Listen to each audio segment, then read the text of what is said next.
BNP নেতা কর্মীদের একজোট হয়ে জনগণের পক্ষে কাজ করার নির্দেশ দিয়েছেন দলের chairperson Begum Khaleda Zia.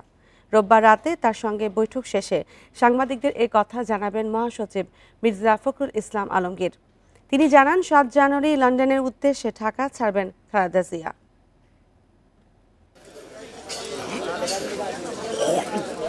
BNP chairperson Khaleda জিয়ার সঙ্গে দেখা করতে রোববার রাত ৮টার দিকে তার গুলশানের বাসভবন ফিরোজায় যান স্থায়ী কমিটির সদস্যরা। চিকিৎসার জন্য দলীয় প্রধানের লন্ডনে যাওয়ার আগে সর্বোচ্চ নীতি নির্ধারণী ফোরামের এই সাক্ষাৎ। প্রায় ১ ঘণ্টা শীর্ষ নেতাদের সঙ্গে কথা বলেন খালেদা জিয়া। ফিরোজা থেকে বেরিয়ে বিএনপি মহাসচিব মির্জা ফখরুল ইসলাম আলমগীর জানান, ৭ জানুয়ারি লন্ডনের উদ্দেশ্যে রওনা দেবেন খালেদা জিয়া। আগামী ৭ তারিখে তিনি সম্ভবত রাতে তিনি লন্ডনের উদ্দেশ্যে যাত্রা করবেন তার চিকিৎসার জন্যে। সেই কারণেই আমরা জাতীয় স্থায়ী কমিটির সকল সদস্য আমরা আজকে এসেছিলাম তাকে বিদায় শুভেচ্ছা জানাতে, এবং সেই সঙ্গে আমরা তার সঙ্গে আলাপ করেছি এবং কথা বলেছি। এবং বিএনপি মহাসচিব আরও জানান, খালেদা জিয়া সুস্থ হয়ে ফিরে আসবেন এমনটাই প্রত্যাশা সবার। আমরা আল্লাহ তাআলার কাছে দোয়া করছি যে তার এই যাত্রা যেন সফল হয়, তিনি সুচিকিৎসা করে আবার আমাদের মাঝে ফিরে আসতে পারেন। নির্দেশনা দিয়েছেন যে একসাথে কাজ করো, জনগণের পক্ষে কাজ করো, গণতন্ত্রের পক্ষে কাজ করো। বিএনপি মহাসচিব জানান, নেতাকর্মীদের দেশবাসীর পাশে থাকার নির্দেশও দিয়েছেন BNP chairperson. Jahanara Parvin, independent news, Dhaka. Tareq রহমানের বিরুদ্ধে চাঁদাবাজির অভিযোগে করা ৪ মামলায় বাতিল থাকছে। রাষ্ট্রপক্ষের আপিলের আবেদন খারিজ করে রোববার হাইকোর্টের রায় বহাল রেখেছে সর্বোচ্চ আদালত। এতে বিএনপির ভারপ্রাপ্ত চেয়ারম্যানের বিরুদ্ধে নিষ্পত্তির অপেক্ষায় আরও ১৮টি মামলা। এবার তিনি সময় সুযোগ মতো দেশে ফিরবেন বলে জানিয়েছেন তার আইনজীবীরা। ২০০৭ সালে তত্ত্বাবধায়ক সরকারের সময় তারেক রহমানের নামে চাঁদাবাজির অভিযোগে রাজধানীর গুলশান, কাফরুল, শাহবাগ ও ধানমন্ডি থানায় ৪টি মামলা করেন এক ব্যবসায়ী। বাতিল চেয়ে হাইকোর্টে আবেদন হলেও ১৯ বছরেও শেষ হয়নি বিচার। অবশেষে শেখ হাসিনা সরকারের পতনের পর ২৩ অক্টোবর শুনানি শেষে মামলা বাতিলের রায় দেয় উচ্চ আদালত। তবে এর বিরুদ্ধে রাষ্ট্রপক্ষ আপিলের আবেদন করলে শুনানি শেষে তা খারিজ করে আপিল বিভাগ। আইনজীবীরা বলছেন, চাঁদাবাজির এসব মামলায় তারেক রহমানের সম্পৃক্ততা পাওয়া যায়নি। এফআইআর এর তার নামও ছিল না, পরবর্তীতে তাকে ইনক্লুড করার জন্য এই মামলাগুলো দেওয়া হয়েছিল। মূল কথাটা হচ্ছে যে তার কাছ থেকে কোনো টাকা পয়সা উদ্ধার করা হয় নাই। এটা কিন্তু আজকে যে আপিল বিভাগে যে সরকার পক্ষ থেকে তারা নিজেরাও বলেছে এবং আমরাও বলেছি। গত ১৯ বছরে তারেক রহমানের বিরুদ্ধে মামলা হয়েছে ৮২টি। এর মধ্যে গত ৫ মাসে ৬৪টি থেকে খালাস বা অব্যাহতি পেয়েছেন তিনি। বিচারাধীন রয়েছে ১৮টি মামলা, এর মধ্যে সাজাপ্রাপ্ত ৩টি। এ অবস্থায় তার দেশে ফেরার প্রশ্নে আইনজীবীরা বলছেন, বাকি মামলা থেকে আইনি পথেই মুক্ত হবেন তিনি। এরপর সময় সুযোগ মতোই দেশে ফিরবেন। মামলা তারেক রহমান সাহেবের দেশে আসা না আসার সাথে সম্পৃক্ত না, কারণ জনাব তারেক রহমান সাহেব আমাদেরকে সিনিয়র অ্যাডভোকেট সহ আমাদেরকে সুস্পষ্টভাবে নির্দেশনা দিয়েছেন ওনার প্রত্যেকটা মামলায় যেন আইনগত প্রক্রিয়ায় মোকাবেলা করা হয়। মামলা তার নিজস্ব গতিতে চলবে, আপন গতিতে চলবে। ২০০৭ সালের তত্ত্বাবধায়ক সরকারের আমলে গ্রেপ্তার হন তারেক রহমান। নির্যাতনের শিকার হয়ে উন্নত চিকিৎসার জন্য ২০০৮ সালের ১১ই সেপ্টেম্বর যান লন্ডনে। Zahidul Bashar, independent news, Dhaka. তারেক রহমানকে দেশে ফেরানোর পরিবেশ বিএনপি তৈরি করতে পারেনি বলে মন্তব্য করেছেন দলটির স্থায়ী কমিটির সদস্য সালাউদ্দিন আহমেদ।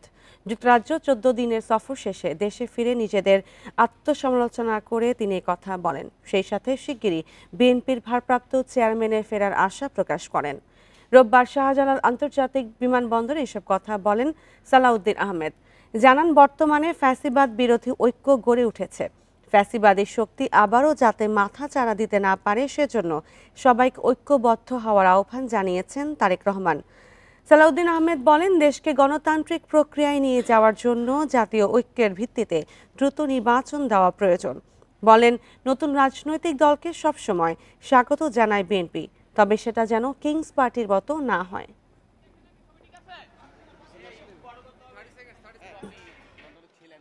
মাননীয় ভারপ্রাপ্ত চেয়ারপারসন জাতিকে ঐক্যবদ্ধ রাখার জন্য থাকার জন্য আমাদের সকল প্রয়াস নেওয়ার জন্য নির্দেশনা দিয়েছেন।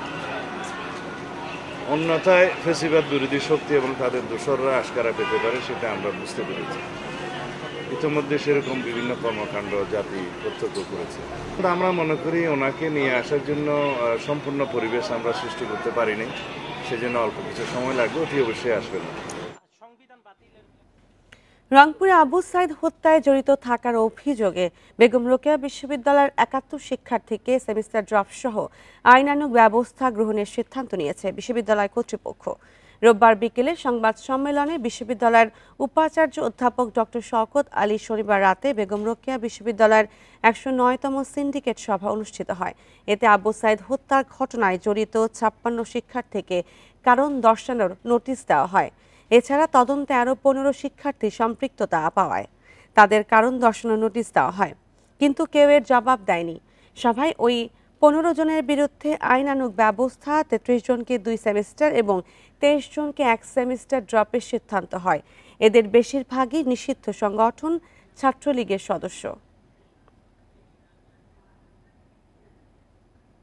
ওই সময় ছাত্রলীগের নামধারী শিক্ষার্থী ছিলেন, ছাত্রলীগের কমিটির একটা লিস্ট ছিল, তারা সবাই এই ব্যাপারে জড়িত ছিলেন। সকল শিক্ষার্থীকে জিম্মির মধ্যে রেখেছিলেন, যাতে শিক্ষার্থীরা, আপনাদের আবু সাইদ কিন্তু ক্যাম্পাসের এই পাশে ছিলেন না, আবু সাইদ ক্যাম্পাসের উল্টা দিকে ছিলেন। সেই দৃষ্টিকোণটা আপনাদের আমরা অরিজিনাল শিক্ষার্থীরা ক্যাম্পাসের ভেতরে ঢুকতে পারতাম শুধু সাদা ত্রাসের কারণে। সব রাজনৈতিক দলের মতামত নিয়েই জুলাই বিপ্লবের ঘোষণাপত্রের খসড়া চূড়ান্ত করা হবে বলে জানিয়েছেন প্রধান উপদেষ্টার প্রেস সচিব শফিকুল আলম। রোববার বিকেলে রাজধানীর ফরেন সার্ভিস একাডেমিতে তিনি সাংবাদিকদের জানান, শিগগিরই এ বিষয়ে অগ্রগতি জানানো হবে। প্রেস সচিব বলেন, শেখ হাসিনাকে দেশে এনে বিচারের মুখোমুখি করাই সরকারের সর্বোচ্চ অগ্রাধিকার। ১৬ বছরের সব দুর্নীতি অনিয়ম নিয়ে কাজ করছে সরকার। রাতের ভোটের কুশীলবরা কিভাবে পালিয়ে গেছে তা খতিয়ে দেখা হচ্ছে। শফিকুল আলম আরও জানান, সাংবাদিক দম্পতি সাগর রুনি হত্যার তদন্ত করছে পিবিআই। সাইবার সুরক্ষা আইন নিয়ে সব পক্ষের মতামতকে গুরুত্ব দেবে সরকার। জুলাই অভ্যুত্থানের চেতনাকে ধারণ করে বিটিভি সংবাদ বা অনুষ্ঠান পরিচালনার আশা জানান তিনি।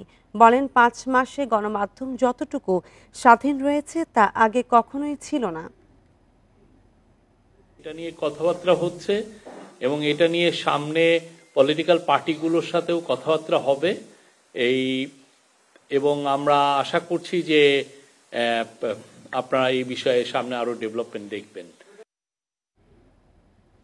অষ্টম ও নবম শ্রেণীর পাঠ্য বইয়ে শেখ হাসিনার পালানোর ঘটনা যুক্ত করা হয়েছে। রয়েছে আওয়ামী লীগের গত ৩টি বিতর্কিত নির্বাচন, ভোটাধিকার হরণ, ব্যাংক লুট ও গুম খুনের তথ্য। ইতিহাস থেকে রাজনৈতিক অতিকথন ও বন্দনা বাদ দেওয়া হয়েছে বলেও জানিয়েছেন এনসিটিভি। অন্যদিকে ছাত্র জনতার জুলাই ও গণঅভ্যুত্থানের অনেক ঘটনা থাকছে পাঠ্য বইয়ে। গত ৫ আগস্ট ছাত্র জনতার গণঅভ্যুত্থানের মুখে আওয়ামী লীগ সরকারের পতন হয়, পালিয়ে যান ফ্যাসিস্ট শেখ হাসিনা। এরপরই চলমান শিক্ষাক্রম বাতিল করে দেয় অন্তর্বর্তী সরকার। শুরু হয় বইয়ের পাণ্ডুলিপি পরিমার্জন। বিশেষজ্ঞদের অভিযোগ, গত ১৬ বছরে মুক্তিযুদ্ধের ইতিহাসকে বিকৃত করা হয়েছে। এনসিটিভি জানিয়েছে, মুক্তিযুদ্ধের যার যা অবদান এবার পাঠ্য বইয়ে সেটিই থাকছে। স্বনামখ্যাত মৌলানা আব্দুল হামিদ খান ভাসানী, শেরে বাংলা কে ফজলুল হোসেন শহীদ সোহরাওয়ার্দী এবং শেখ মুজিবুর রহমান, তারা যেমন ছিলেন তেমনি মুক্তিযুদ্ধের সূচনাকালে মেজর জিয়াউর রহমান স্বাধীনতার ঘোষণা দিয়েছিলেন ২৬ এবং ২৭ তারিখে। অষ্টম ও নবম শ্রেণীর পাঠ্য বইয়ে গণঅভ্যুত্থানের ইতিহাস সংযুক্ত করা হয়েছে। ছাত্র জনতার ওপর পতিত সরকারের বর্বরচিত হামলার ঘটনাও রয়েছে। ভোটাধিকার হরণ, গুম খুনের বিষয়ও অন্তর্ভুক্ত করা হয়েছে। আমাদের নতুন গৌরব গাথা নামে একটি প্রবন্ধের মধ্যে নবম দশম শ্রেণীর বইতে আছে। সেটা আমাদের এই জুলাই বিপ্লব কে কেন্দ্র করে যে লেখাটি হয়েছে তার মধ্যে এই বিষয়গুলো আছে। গবেষকরা বলছেন, এসব বিষয় সংযুক্ত করায় মানুষ শ্রদ্ধা ভরে স্মরণ করবে ছাত্র জনতার অবদানকে, ঘৃণা জানাবে স্বৈরাচারকে। এই শহীদদের বীরগাথা প্লাস যারা এখন জীবিত আছে তাদের মুখের কথা শোনা এবং সেগুলা গল্প আকারে ছোট ছোট আকারে তুলে ধরা, যারা হাসপাতালে ভর্তি আছে যে সকল শহীদ, যেমন যে কিছু কিছু সুন্দর সুন্দর জিনিস আছে, যে দেশপ্রেমের যে অসাধারণ কিছু উদাহরণ আছে বাচ্চাদের। আগামী বছর পাঠ্য বইয়ে আরও প্রয়োজনীয় সংশোধন আনার আহ্বান জানান গবেষকরা। নূরে আলম, ইন্ডিপেন্ডেন্ট নিউজ, ঢাকা। 18 কোটি মানুষ এতদিন ভোটের অধিকার থেকে বঞ্চিত হয়েছে। সুষ্ঠু ও গ্রহণযোগ্য জাতীয় নির্বাচনের মাধ্যমে সে অধিকার ফিরিয়ে দিতে চায় নির্বাচন কমিশন। রোববার ভোটার তালিকা হালনাগাদের প্রশিক্ষণ উদ্বোধনে CCAMM নাসির উদ্দিন এ কথা বলেন। আর মানুষের অনাস্থা কাটাতে কাজ করছে এসি, বলছেন কমিশনার সানাউল্লাহ।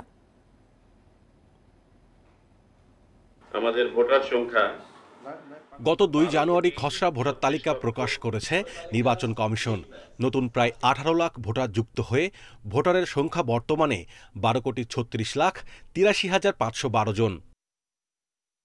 বাদ পড়া ভোটারদের তালিকায় যুক্ত করতে 20 জানুয়ারি থেকে বাড়ি বাড়ি গিয়ে তথ্য সংগ্রহ করবে নির্বাচন কমিশন।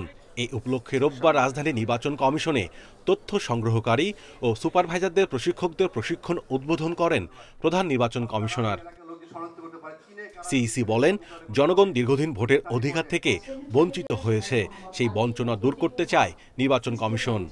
18 কোটি মানুষ যে বঞ্চিত, এই তাদের এই বঞ্চনার দুঃখ তারা বলার জন্য আছে, আমরা আছি। আমরা দায়িত্ব নিয়েছি ইনশাল্লাহ তাদের বঞ্চনা যাতে আমরা ঘুষাইতে পারি। তারা যে বঞ্চিত হয়েছে এতদিন, সেটা সেই ভোটের অধিকার থেকে বঞ্চিত হয়েছে, সেটা আমরা ঘুষাতে চাই। তাদের এই বঞ্চনার যে কষ্ট সেটা আমরা দূর করতে চাই। অনুষ্ঠানে কমিশনাররা বলেন, নির্বাচন ব্যবস্থাকে এতদিন যেভাবে কলুষিত করা হয়েছে তা পুনরুদ্ধারে যা যা প্রয়োজন তা করা হবে। এবারের ইলেকশন আমরা নির্বাচন যেভাবে কলুষিত হয়েছে সেইটাকে পুনরুদ্ধার করার জন্য আমাদের যা যা করার লাগে তাই করুন ইনশাল্লাহ। হালনাগাদ প্রক্রিয়ায় আমরা কমপ্লিট তালিকা নিয়ে যাচ্ছি। আমাদের যে খসড়া ভোটার তালিকা প্রকাশ হয়েছে, এই খসড়া ভোটার তালিকা 18 লক্ষ ভোটার, এটা খুবই অল্প। আসল কাজ করতে হবে আমাদের মূল ভোটার তালিকা নিয়ে, কমপ্লিট ভোটার তালিকা নিয়ে একটা একটা করে তালিকা আমাদেরকে চেক করতে হবে। এবার ভোটার তালিকা যতটা নির্ভুল হবে, নির্বাচনও ততটাই গ্রহণযোগ্য হবে বলে মন্তব্য করেন কমিশনাররা। Mahmudul Hasan, independent news, Dhaka. দেশের সার্বভৌমত্ব রক্ষায় সেনা সদস্যের সর্বদা প্রস্তুত থাকতে বলেছেন প্রধান উপদেষ্টা অধ্যাপক মোহাম্মদ ইউনূস। রোববার রাজবাড়ীতে 55 পদাতিক ডিভিশনের আয়োজনে সেনাবাহিনীর মহড়া পরিদর্শন করে কথা বলেন তিনি আরও বলেন, আভিযানিক দক্ষতা, সাহসিকতা ও পেশাদারিত্ব অর্জনে সেনা সদস্যদের প্রশিক্ষণ হতে হবে বাস্তবসম্মত। ঘণ্টাব্যাপী অনুশীলনে অত্যাধুনিক সমরাস্ত্রে সজ্জিত সেনা সদস্যরা যুদ্ধের বাস্তবসম্মত পরিবেশ সৃষ্টির মাধ্যমে আক্রমণ অনুশীলন সফলভাবে পরিচালনা করেন। অনুশীলনে বাংলাদেশ সেনাবাহিনীর নানা ধরনের অত্যাধুনিক ট্যাঙ্ক, এপিসি, গোলন্দাজ বাহিনীর কামান, পদাতিক, ইঞ্জিনিয়ার্স ও কমান্ডো সহ সব আর্মস এবং সার্ভিসেস অংশগ্রহণ করে। মহড়ায় বাংলাদেশ বিমান বাহিনীর যুদ্ধবিমান, আর্মি এভিয়েশনের বিমান এবং হেলিকপ্টার ও প্যারা কমান্ডোরাও অংশ নেয়। প্রধান উপদেষ্টা অধ্যাপক মোহাম্মদ ইউনূসকে মহড়া ঘুরে দেখান সেনাপ্রধান জেনারেল ওয়াকারুজ্জামান।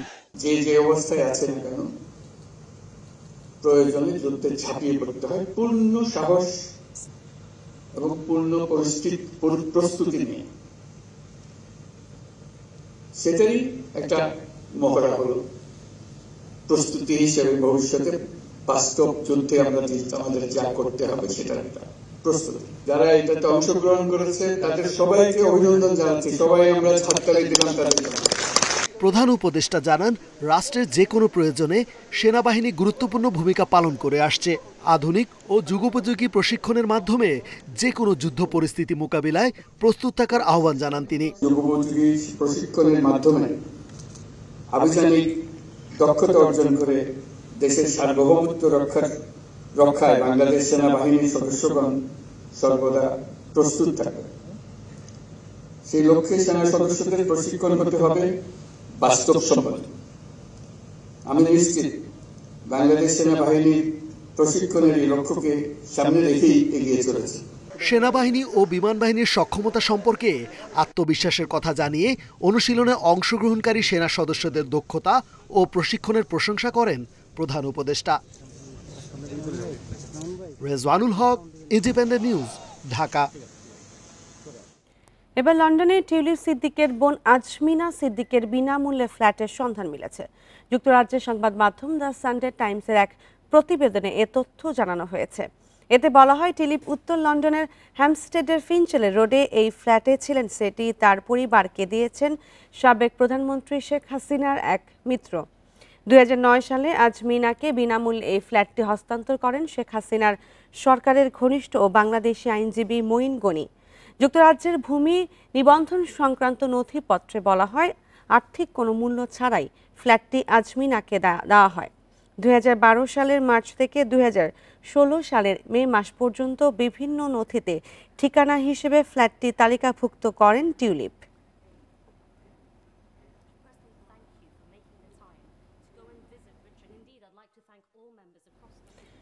লাইন মেরামতের কাজ শেষ হওয়ার দুদিন পরও গ্যাস সংকট কাটেনি।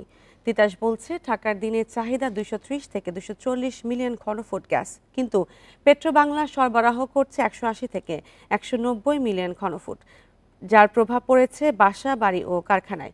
রাজধানীর বনশ্রী, মিরপুর, ধানমন্ডি ও পুরান ঢাকা সহ বিভিন্ন এলাকায় দেখা দিয়েছে তীব্র সংকট। রাজধানীর বাগিচারটিকের বাসিন্দা স্বপ্না প্রস্তুতি নিচ্ছেন দুপুরের খাবার তৈরির, কিন্তু তা সম্ভব হবে কিনা অনিশ্চিত। কারণ বাড়িতে সংযোগ থাকলেও চুলায় গ্যাস নেই। এমন অবস্থা প্রায় 1 মাস ধরে। গ্যাস থাকে না, সকাল 6টায় গ্যাস চলে যা, তাই আমরা লাকড়িতে রান্ধি, প্রতিদিন লাকড়িতে রান্ধা হয় আমাদের। সবচেয়ে বেশি ভুগতে হচ্ছে বনশ্রী, মিরপুর, ধানমন্ডি, মোহাম্মদপুর, বাসাবো ও পুরান ঢাকার বাসিন্দাদের। তাদের অভিযোগ, গ্যাস না থাকলেও তিতাসকে বিল দিতেই হচ্ছে। 4টা বাজে গ্যাস যায়, রাত 12টা বাজে গ্যাস আসে, আমরা তো রাঁধতে পারি না। একবেলা যদি লার্কি দিয়ে রাঁধি, সবসময় কি লার্কি থাকে? লার্কি তো নাই আমাদের বাসায়। 4টা বাজে একটু আইব, আবার মনে করেন যাবো গা, আবার রাতে 3টা বাজে, আবার ভোর 4টা বাজে জায়গা। গ্যাস পাইলে আমরা রাঁধতে খাইতে খুবই কষ্ট। একবেলা খাইলে আরেকবেলা না খাইতে, খায়া থাকেন না খায়া থাকেন, গ্যাস বিল দেওয়াই লাগবে। গ্যাস লাইন মেরামতের জন্য শনিবার পর্যন্ত গ্যাসের চাপ কম থাকার কথা জানিয়েছিল পেট্রোবাংলা, কিন্তু এরপরও স্বাভাবিক হয়নি গ্যাস সরবরাহ। তিতাসের দাবি, নভেম্বর থেকেই রাজধানীতে গ্যাস সংকট, জানুয়ারিতে আরও তীব্র হয়েছে। কারণ চাহিদার তুলনায় অন্তত 50 মিলিয়ন ঘনফুট গ্যাস কম সরবরাহ করছে পেট্রোবাংলা। আমরা যেটা নভেম্বরে যেটা 1650 সবকিছু পেয়েছি, এখনো কিন্তু পুরোপুরি আসেনি। 800 একটু কম দিচ্ছে এফএসআরইউ, হ্যাঁ। প্লাস হলো নভেম্বরে 900 মিলিয়ন ছিল, এখন 800 মিলিয়ন আছে। প্লাস লোকাল কিছু মেইনটেন্যান্সের কাজ হচ্ছে নরসিংদীতে, সেটাও এখনো শেষ হয় নাই, হ্যাঁ। যার ধরুন যেটা আসছে সেটাতে কিছুটা কাভার হচ্ছে, কিন্তু পুরোপুরি কাভার হতে সময় লাগবে। পেট্রোবাংলার দাবি, শীতে গ্যাস উত্তোলন কম হয় ব্যাহত হচ্ছে সরবরাহ। Adilur Rahman, independent news, Dhaka. উৎপাদনে আসছে পটুয়াখালী তাপ বিদ্যুৎ কেন্দ্রের প্রথম ইউনিট। এ মাসে চালু হচ্ছে প্রথম ইউনিট, দ্বিতীয় ইউনিটে উৎপাদন শুরু হবে জুনে। সব মিলে 1320 মেগাওয়াট বিদ্যুৎ মিলবে এই কেন্দ্র থেকে, যা চাহিদার প্রায় 10%। এরই মধ্যে প্রথম ইউনিটের পরীক্ষা নিরীক্ষা ও কমিশনিং সম্পন্ন হয়েছে। পটুয়াখালীর কলাপাড়ার লোন্দা গ্রামে তাপ বিদ্যুৎ কেন্দ্রের নির্মাণ কাজ শুরু হয় 2019 সালে। নানা কারণে গত বছর উৎপাদনে যেতে পারেনি কেন্দ্রটি, তবে এই মাসের দ্বিতীয় সপ্তাহে চালু হচ্ছে 660 মেগাওয়াটের প্রথম ইউনিট।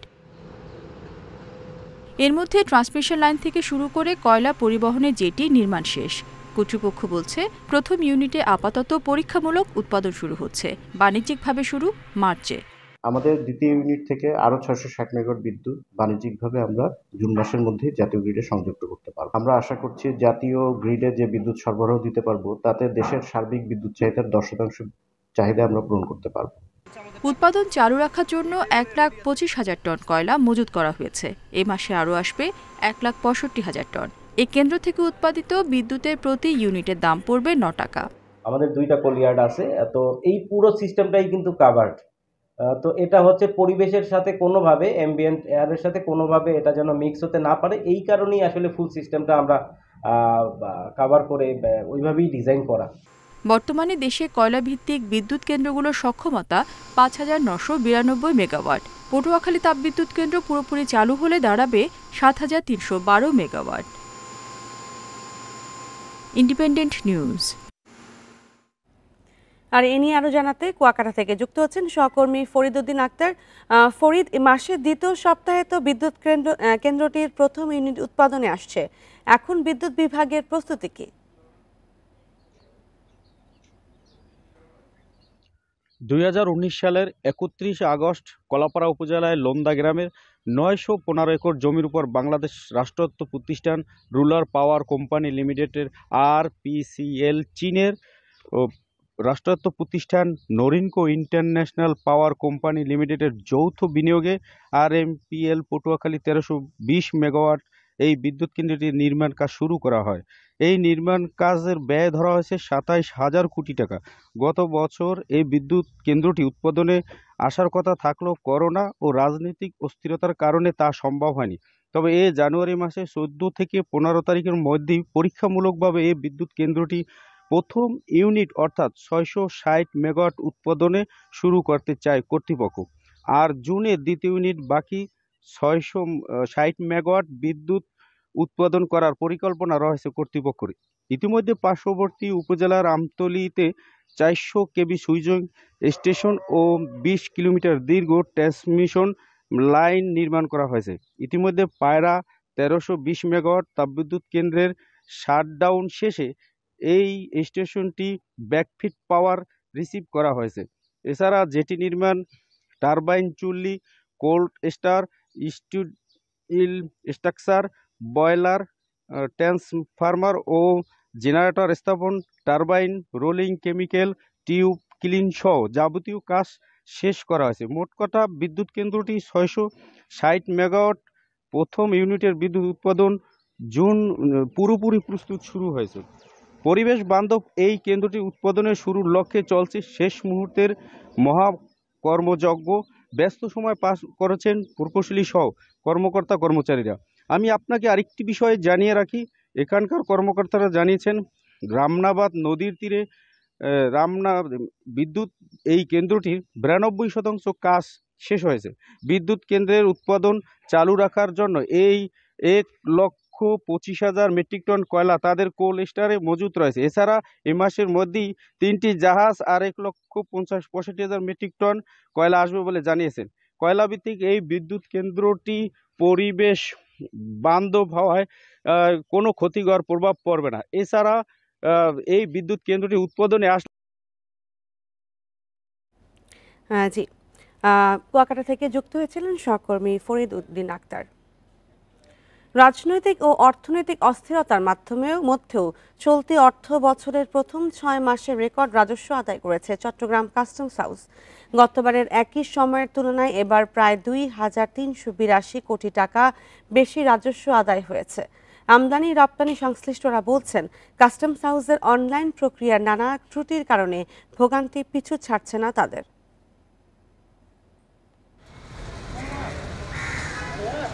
2024-25 অর্থ বছরে চট্টগ্রাম কাস্টম হাউসের রাজস্ব আদায়ের লক্ষ্য 83,000 কোটি, যা জাতীয় রাজস্ব বোর্ডের শুল্ক আদায়ের লক্ষ্যমাত্রার প্রায় 17 ভাগ। চট্টগ্রাম কাস্টম হাউসের তথ্য বলছে, চলতি অর্থ বছরের জুলাই থেকে ডিসেম্বর পর্যন্ত 6 মাসে আদায় হয়েছে 35,903 কোটি 41 লাখ টাকা।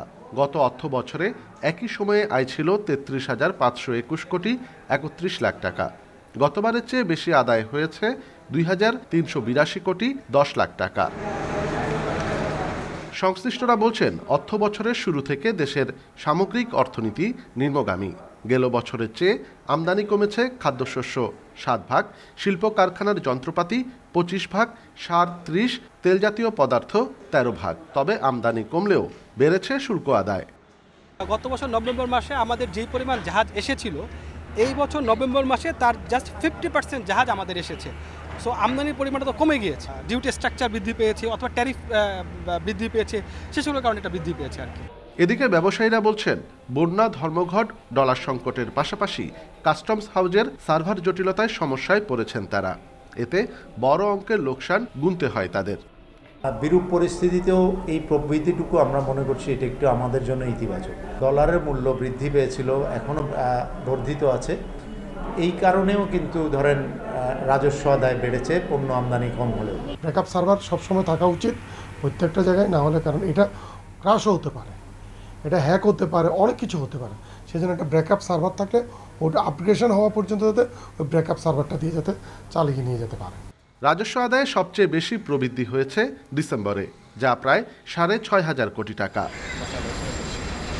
অনুপম শীল, ইন্ডিপেন্ডেন্ট নিউজ, চট্টগ্রাম। বরেণ্য অভিনেতা প্রবীর মিত্রকে রাজধানীর আজিমপুর কবরস্থানে দাফন করা হবে বলে জানিয়েছেন তার বড় ছেলে মিঠুন মিত্র। রোববার রাতে সাংবাদিকদের এ তথ্য জানান তিনি। প্রবীর মিত্র ইসলাম ধর্ম গ্রহণ করার পর হাসান ইমাম নাম রাখেন বলেও জানান তার ছেলে। আজ বাদ-জোহর এফডিসিতে জানাজা শেষে আজিমপুর কবরস্থানে দাফন করা হবে প্রবীর মিত্রকে। প্রবীর মিত্র দীর্ঘদিন ধরে নানা শারীরিক জটিলতায় ভুগছিলেন। 22 ডিসেম্বর তাকে ভর্তি করা হয় হাসপাতালে। গত রাত 10:30টার দিকে তিনি মারা যান।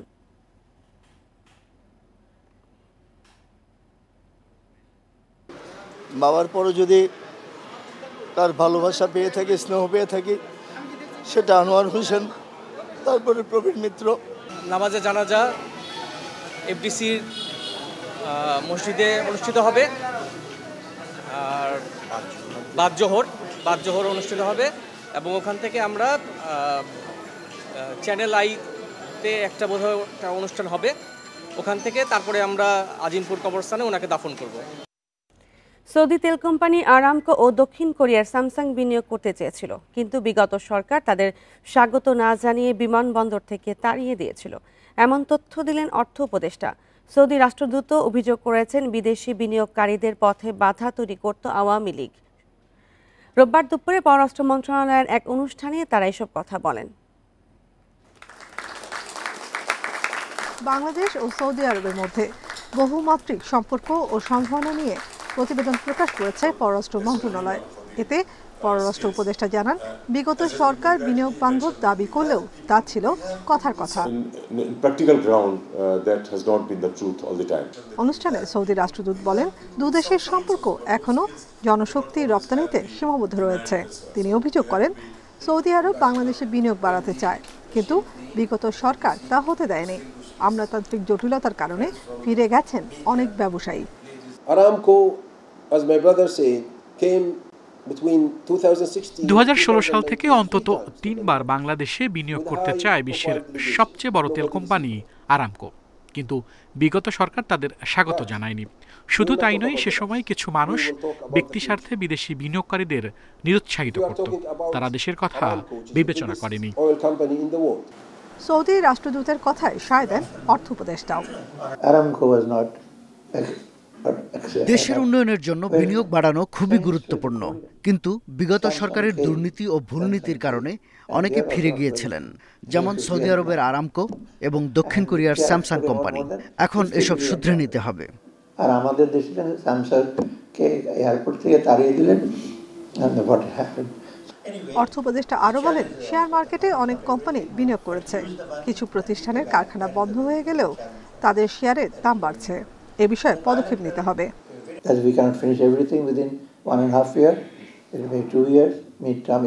আমরা দীর্ঘমেয়াদে থাকতে আসিনি। আমাদের লক্ষ্য সংস্কার। জানি 1-1.5 বছর এর জন্য যথেষ্ট নয়। কাজ সম্পূর্ণ না হলে আমাদের লক্ষ্য ফুটপ্রিন্ট রেখে যাওয়া। পায়ের চিহ্নটা রেখে যাব। গ্রামের মেঠোপথ যেমন পা দিয়ে তৈরি হয়, it became a highway. Nafiza Dubla, independent news, Dhaka. বেশ কিছু বহুতল ভবন আর জনবহুল রাস্তার পাশে হওয়ায় বগুড়ার জেলা কারাগার এখন পুরোপুরি অনিরাপদ। আর এই কারণে একটি দ্রুত সরিয়ে নেওয়া দরকার শহরের বাইরের কোনো নিরাপদ জায়গায়। এই কারাগার থেকে ফাঁসির দণ্ডপ্রাপ্ত 4 কয়েদির পালানোর ঘটনা তদন্তে গঠিত কমিটির প্রতিবেদনে এসব সুপারিশ করা হয়। কমিটি কারাগারে থাকা কয়েদি ও আসামিদের শ্রেণীবিন্যাস, জঙ্গি ও মৃত্যুদণ্ডপ্রাপ্তদের নিয়মিত তল্লাশির ব্যবস্থা সহ আরও কিছু সুপারিশ রেখেছে।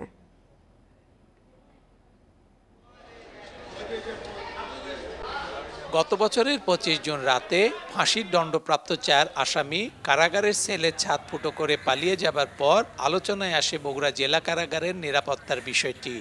শহরের জলেশ্বরী তোলায় কারাগারের চারপাশের দেয়াল ঘেঁষে আছে বহুতল ভবন ও চলাচলের বড় রাস্তা। জেল পালানোর পর গ্রেপ্তার হলেও বগুড়ার অতিরিক্ত জেলা ম্যাজিস্ট্রেটকে আহ্বায়ক করে 5 সদস্যের তদন্ত কমিটি গঠন করা হয়, যাতে পুলিশ, র্যাব, গণপূর্ত ও ফায়ার সার্ভিসের প্রতিনিধিদের রাখা হয়। কমিটি তাদের 19 পৃষ্ঠার প্রতিবেদন ইতিমধ্যেই জমা দিয়েছে জেলা প্রশাসকের কাছে।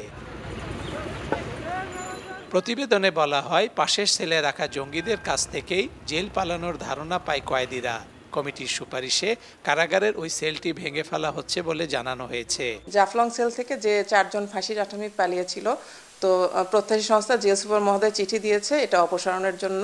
তো ভবন অপসারণের জন্য যে আমাদের যে প্রসিডিউর, আমরা ডিভিশন, সার্কেল, জোন ওয়াইজ যে প্রসিডিউর ফলো করি, এটার ব্যাপারে আমরা ব্যবস্থা নিয়েছি। তবে সেলের ছাদ ফুটো করে পালানোর বিষয়টি সহজ নয় বলে মনে করেন অভিযুক্তদের অনেকেই। যেহেতু তারা ভাঙছে, অবশ্যই জেলখানার অভ্যন্তরীণ কোনো লোকের সাহায্য লাগছে তাদের, কারণ জেলখানার মধ্যে অনেক সিকিউরিটি আছে, ওয়ালও তো অনেক বড় বড়, এটা তো ভাঙা সম্ভব না। নাগরিক সমাজ মনে করে এত বড় ঘটনার পর কারাগারের নিরাপত্তার বিষয়টি নিশ্চিত করা সম্ভব হয়নি। জেল পালানোর পর থেকে বগুড়া কারাগার নিয়ে এক ধরনের ধোঁয়াশার সৃষ্টি হয়েছে এবং তদন্ত কমিটি হয়েছে, তদন্ত কমিটির রিপোর্ট দেওয়া হয়েছে, সেই রিপোর্টের বাস্তবায়ন আমরা দেখতে চাই। প্রায় 141 বছরের পুরনো এই কারাগারের ধারণ ক্ষমতা 775 হলেও বন্দী থাকে গড়ে 2000। Hasibur Rahman, independent news, Bogura. সুনামগঞ্জের সীমান্তবর্তী পাহাড়ি গ্রাম খাবার পানির তীব্র সংকট দেখা দিয়েছে। দূর দূরান্তের ঝর্ণা ও চড়া থেকে আনতে হয় খাবার পানি। পাহাড়ের বাসিন্দাদের অভিযোগ, পানির সংকটের কথা বারবার বিভিন্ন দপ্তরে বলেও কোনো সুরাহা হচ্ছে না। পাহাড়ি এলাকায় নলকূপ বসানোর খরচ বেশি, তাই সুনামগঞ্জের তাহিরপুরের পাহাড়ি এলাকার বাসিন্দাদের নির্ভর করতে হয় ঝর্ণা ও ছড়ার পানির উপর। বছরের অন্য সময় প্রাকৃতিক উৎসের পানিতে চাহিদা মিটলেও বিপত্তি বাধে শুকনো মৌসুমে। অক্টোবরের শেষ দিক থেকে ঝর্ণা ছড়ার পর্যাপ্ত পানি পান না টিলার বাসিন্দারা। বারেক টিলা, মাঝের টিলা, চাঁদপুর টিলা সহ সীমান্তের 8 গ্রামের মানুষকে বিশুদ্ধ পানির খোঁজে ছুটতে হয় দূর দূরান্তে। তুলা পানিটা খাওয়াটাই মনে করেন যে অনেক কষ্ট হইতেছে। কি করে আমরা ফল ফলান্তি রইব, আর কি করে আমরা একজন দূর থেকে লুকাইলো মানে এরা আপ্যায়ন করবো, মানে পানি সানি দিয়ে আর আপ্যায়ন করতে পারি না। আমরা তো নিচে টিউবওয়েল আছে, ওখান থেকে পানি তুলে নিয়ে আসি খাওয়ার জন্য, আর গোসলের জন্য তো এখান থেকে অল্প পানি আছে, এটাই গোসল করি। পাহাড়ি এলাকার বাসিন্দারা জানিয়েছেন, সংকটের কথা বারবার বিভিন্ন দপ্তরে বলেও কোনো কাজ হচ্ছে না। সরকারিভাবে যদি পাম্পের সাহায্যে পানি উঠানো যায় তাহলে কষ্ট কমবে তাদের। এটার একমাত্র সমাধান টিউবওয়েল গেড়ে এবং এটা পাম্পের মাধ্যমে এখানে ট্যাঙ্কি তৈরি করে প্রত্যেক বাড়িতে বাড়িতে সাপ্লাই দেওয়া। অনুরোধ কথা ছিল মেম্বারে চেয়ারম্যান, এরা কিছু বলারই নেই। জনস্বাস্থ্য প্রকৌশল বিভাগ জানিয়েছে, কিছুদিনের মধ্যে জেলায় বেশ কিছু টিউবওয়েল বসানো হলে দূর হবে পানির কষ্ট। 4000 সাবমার্জিবল পাম্প আমরা পুরো সুনামগঞ্জ এর জন্য আমরা ইতিমধ্যে বরাদ্দ করেছি। ঠিকাদার নির্বাচন হয়েছে, মাঠ পর্যায়ে কাজ ইতিমধ্যে শুরু হয়ে গেছে কিছু জায়গায়। ইনশাল্লাহ আমরা এই বছর আমরা 4000 টিউবওয়েল দুস্থ মানুষদের মাঝে আমরা পৌঁছে দিতে পারব। সীমান্তে টিলার উপর বসবাসকারী 1500 মানুষ ভুগছে বিশুদ্ধ পানির সংকটে। Independent news. বাড়তি মূল্যস্ফীতির প্রভাব পড়েছে ঢাকা আন্তর্জাতিক বাণিজ্য মেলার পণ্য বেচা কেনায়। এতে একদিন ক্রেতারা যেমন পণ্য কেনা কমিয়েছেন, অন্যদিকে বেড়েছে ব্যবসায়ীদের স্টল স্থাপনের খরচ। এছাড়া ক্রেতা দর্শনার্থী কম থাকায় এখনও জমে ওঠেনি মেলা।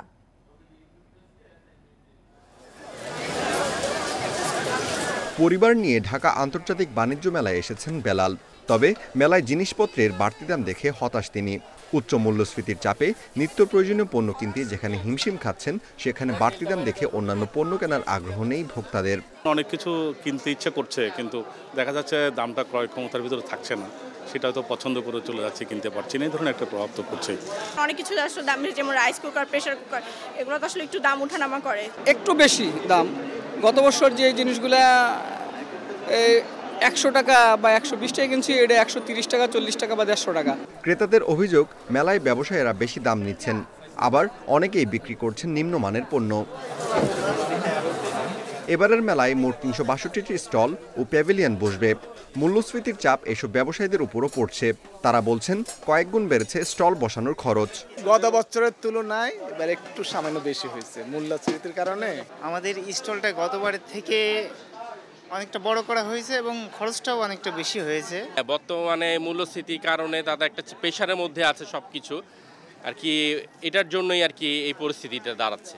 এদিকে মেলায় এখনও ক্রেতা দর্শনার্থীদের ভিড় কম, তবে ব্যবসায়ীদের প্রত্যাশা কয়েকদিনের মধ্যেই জমে উঠবে আন্তর্জাতিক বাণিজ্য মেলা। Amirul Islam, independent news, Dhaka.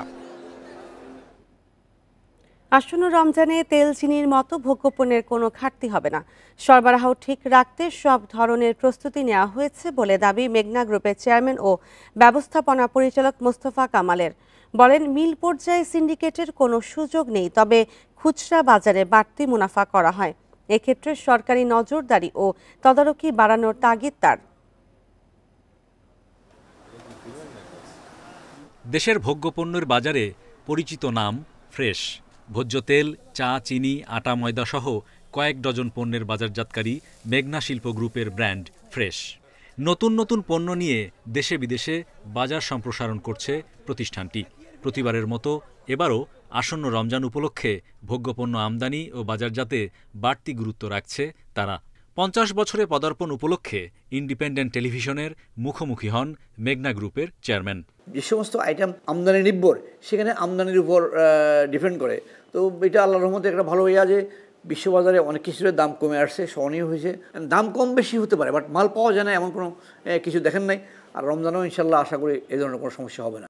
ভোগ্যপণ্যের বাজারে মিলারদেরই সিন্ডিকেট ও প্রভাব, এমন অভিযোগ ভোক্তাদের। এ বিষয়ে প্রশ্নের জবাবে তিনি বলেন, সরকারের বিভিন্ন সংস্থা নিয়মিত পর্যবেক্ষণে রাখে বড় শিল্প গ্রুপকে।